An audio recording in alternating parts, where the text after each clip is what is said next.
اعوذ باللہ من الشیطان الرجیم بسم اللہ الرحمن الرحیم۔ آج سے دعا کے فضائل اور دعا کی قبولیت کی صورتوں کا باب شروع ہو رہا ہے۔ پہلی حدیث کا عنوان ہے اللہ اپنے بندے کو خالی ہاتھ نہیں لوٹاتا۔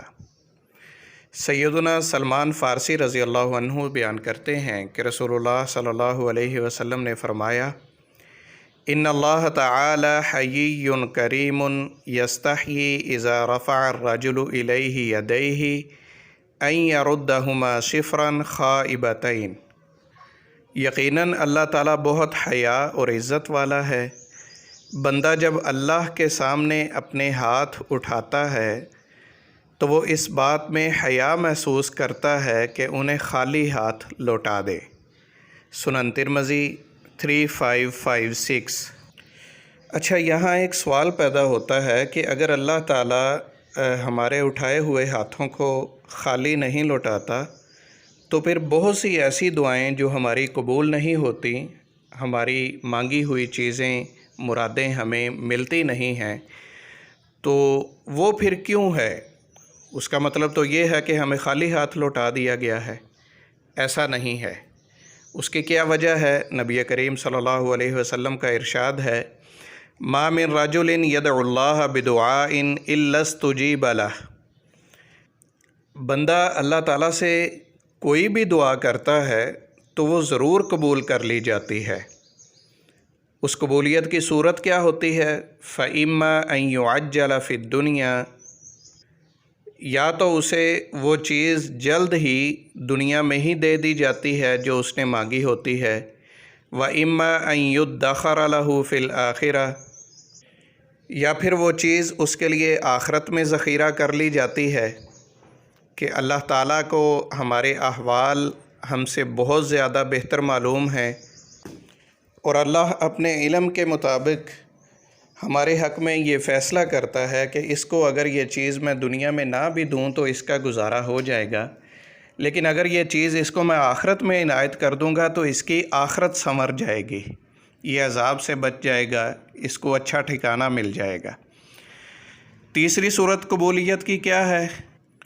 وہ یہ ہے کہ اما ان یکفر عنہ من ذنوبہ بقدر ما دعا، کہ اس کی مانگی ہوئی چیز کے بقدر اس کے گناہ معاف کر دیے جاتے ہیں۔ سنن ترمذی 3604۔ اب اندازہ کیجئے کہ ان تینوں صورتوں میں ہر صورت اپنی جگہ بڑی اہم اور بہت ہی بہترین ہے، اور ایک مسلمان کو مانگی ہوئی دعا کا جواب ان تینوں صورتوں میں سے جس بھی صورت میں مل جائے اس کے لیے بہت بڑی غنیمت ہے اور بہت بڑی فضیلت اور سعادت کی بات ہے کہ یا تو اسے اس کی مانگی ہوئی چیز فوراً ہی دنیا میں مل جائے، یا اللہ تعالیٰ آخرت میں عنایت کر کے اس کی آخرت کو بہتر بنا دے، یا پھر اس کے بدلے میں اس کے گناہوں کو معاف فرما دے تاکہ آخرت میں جو اسے گناہوں کی سزا ملنا ہوتی ہے وہ اس سے ٹل جائے۔